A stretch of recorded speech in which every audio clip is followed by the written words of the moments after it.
Hey guys, today I'm going to tell you how to remove Google account from iPhone.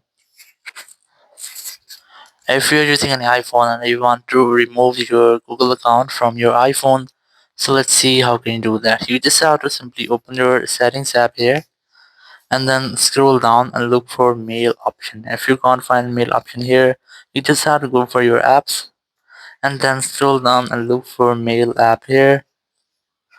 Once you get the mail app, just select that. Then select mail accounts. Select your Gmail and here just tap on delete account.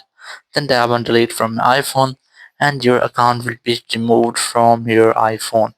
Or if you want to delete your account permanently from your Google, so you can easily do that using your iPhones. Just open your browser here and go for search. You have to search for google.com and here you have to make sure that you have signed in with the account which you want to delete. Tap on the sign in option here and then sign in with your account which you want to completely delete.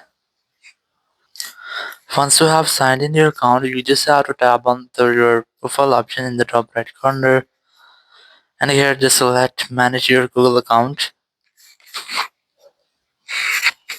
and there just scroll down and look for data and privacy. Then scroll down and look for the option of delete account. So here's the option of delete a Google service. Just tap on that and then select delete option here. And here you just have to enter your email address which you want to delete and your account will be permanently deleted. So in this way you can easily delete or remove your Google account using your iPhone. Thank you very much for watching the video. Until next video, bye bye.